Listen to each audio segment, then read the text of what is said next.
আসসালামু আলাইকুম। আহ, আপনার কোম্পানির জন্য যখন লোক হায়ার করেন তখন হচ্ছে কয়েকটা বিষয় আপনার মাথায় রাখা লাগবে। তার ক্যান্ডিডেট আসার পর আপনি তারে জিজ্ঞেস করেন যে আপনার সম্পর্কে কিছু বলেন, আপনার কাজ সম্পর্কে কিছু বলেন। তো এইখান থেকে আপনি জাজ করে নেন যে ওই ক্যান্ডিডেটটা আপনার জন্য ফিট কিনা, আপনার কোম্পানির জন্য আপনি যেই রোলের জন্য তারা নিতে যাচ্ছেন সেটা ফিট কিনা। তো আমার মনে হয় এই প্রসেসটা থেকে আমাদের বের হয়ে আসা উচিত। তার একটা কারণ আছে। ওই ওই টাইমে একজন ক্যান্ডিডেট মানে যা কিছুই বলে না কেন, অধিকাংশই হচ্ছে ধরেন বানায় সানায় কথা।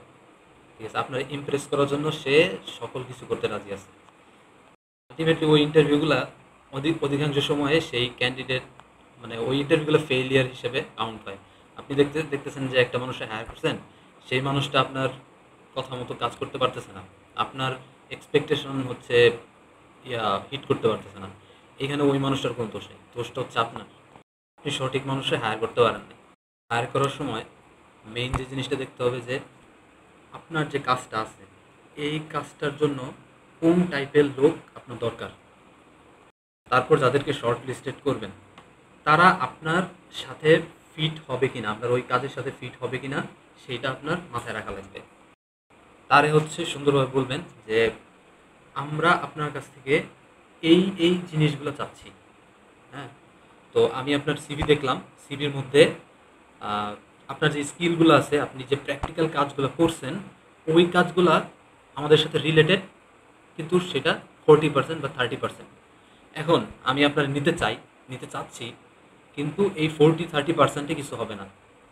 তো আমি দেখতেছি, ধরেন আমি যেহেতু এসিও নিয়ে কাজ করি, এসিও এক্সপার্ট হায়ার করতে চাই, তাহলে বিষয়টা কেমন হবে আমি এসিওর পার্সপেক্টিভ থেকে দেখব। ধরেন একজন মানুষ হচ্ছে এসিও, টেকনিক্যাল এসিও জানে, অন পেজ এসিও জানে, অফ পেজ এসিওতে তার কিছু ঘাটতি আছে। তো আমি বললাম যে ভাই আপনি তো হচ্ছে সব দিক দিয়েই ভালো, কিন্তু আমি দেখতেছি আপনি কোনোদিন ব্যাকলিংস করেন নাই।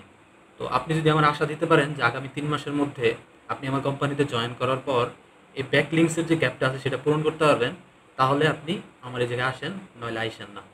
তো বিষয়টা সব চাকরির ক্ষেত্রে একরকম। আপনি যারা হায়ার করতেছেন, এমন হইতে পারে যে আপনি 100% তার সাথে তার স্কিলের সাথে ম্যাচ এমন লোক পাচ্ছেন না, কিন্তু তার মানে এই না যে আপনি তার হায়ার করবেন না। যখন হায়ার করবেন তখন তারা বলবেন যে ভাই আপনার স্কিলসগুলো আমি দেখছি, এই 10টা স্কিলস আপনার জানা আছে, আপনার সিভিতে আপনি উল্লেখ করছেন। এই 10টা স্কিলসের মধ্যে 4-5টা স্কিলস নিয়ে আপনি কাজ করছেন, আর 5টা স্কিল নিয়ে আপনি কাজ করেন নাই। আপনি যদি আমার কাছে কমিটমেন্ট করতে পারেন যে এই 5টা স্কিলস নিয়ে আপনি কাজ করতে পারবেন, তাইলে হচ্ছে আমি আপনারা হায়ার করব। আর না হলে আপনি আমার কাছে আসেন না, কারণ আপনি কন্টিনিউ করতে পারবেন না। অলরেডি যেহেতু আপনি এক জায়গায় জব করতেছেন, সে জায়গায় ভালো প্যাকেজ পাচ্ছেন, ওইখানেই থাকেন। তো এই বিষয়টা করার পর ফলে হচ্ছে আপনিও, আপনার ইনভেস্টমেন্ট বাঁচলো, আপনিও ভুল মানুষে হায়ার করলেন না, আর দুজনেই সেম পেজে থাকলেন।